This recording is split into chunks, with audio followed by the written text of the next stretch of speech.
जय श्री राम। दोस्तों, आज हम आपको बताएंगे किस कारण से माँ सीता को श्री राम से दूर रहना पड़ा।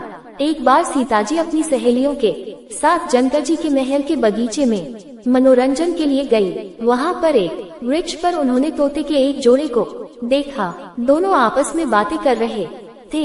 एक ने कहा कि अयोध्या में एक सुंदर और प्रतापी कुमार हैं, जिनका नाम श्री राम है। उनसे सीता जी का विवाह होगा। श्री राम 11,000 वर्षों तक इस धरती पर राज्य करेंगे। सीता और राम दोनों एक दूसरे के जीवन साथी की तरह इस धरती पर सुख से जीवन बिताएंगे। सीता ने अपना नाम सुना तो दोनों पक्षी की बात गौर से सुनने लगी। उन्हें अपने जीवन के बारे में और बातें सुनने की इच्छा हुई। सखी सहेलियों से कहकर उन्होंने दोनों पक्षी पकड़वा लिए। सीता ने उन्हें प्यार से सहलाया और कहा, भय मत करो, तुम बड़ी अच्छी बातें करते हो। ये बताओ, ये ज्ञान तुम्हें कहाँ से मिला? मुझसे डरने होने की जरूरत नहीं। दोनों का डर समाप्त हुआ। वे समझ गए कि ये स्वयं सीता हैं। दोनों ने बताया कि वाल्मीकि नाम के एक महर्षि हैं। वे उनके आश्रम में ही रहते हैं। वाल्मीकि रोज श्री राम और सीता के जीवन की चर्चा करते हैं। उन्होंने वही ये सब सुना जो अब सब कंठस्थ हो गया है।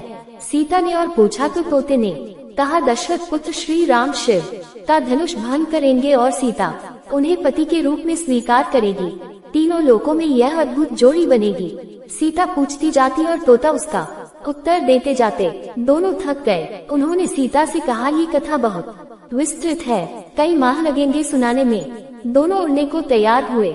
ये देख सीता ने कहा, तुमने मेरे भावी पति के बारे में बताया, उनके बारे में बड़ी जिज्ञासा हुई है। जब तक श्री राम आकर मेरा वरण नहीं करते, मेरे महल में तुम आराम से रहकर सुख भोगो।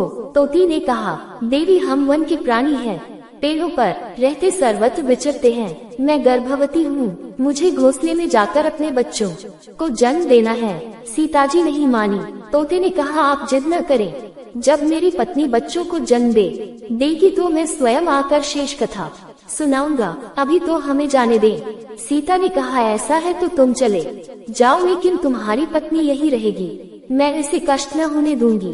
तोते को पत्नी से बड़ा प्रेम था। वह अकेला जाने को तैयार न था। जब तोते को लगा कि वह सीता के चंगुल से मुक्त नहीं हो सकता, तो विलाप करने मुनियों ने सत्य कहा है, मौन रहना चाहिए। यदि हम कथा न कहते तो मुक्त होते। तोती अपने पति से विछोह सहन नहीं कर पा रही थी। उसने सीता को कहा, आप मुझे पति से अलग न करें, मैं आपको शाप दे दूंगी। सीता हंसने लगी। उन्होंने कहा, शाप देना है तो दे दो, राजकुमारी को पक्ष के शाप से क्या बिगड़ेगा।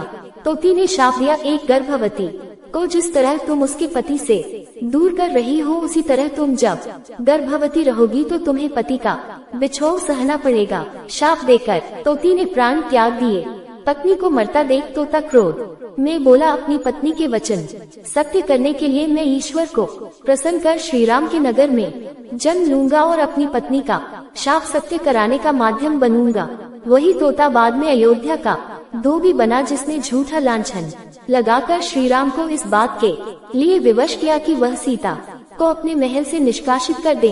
वीडियो पसंद आए तो वीडियो को लाइक, चैनल को सब्सक्राइब कर दे। जय श्री राम।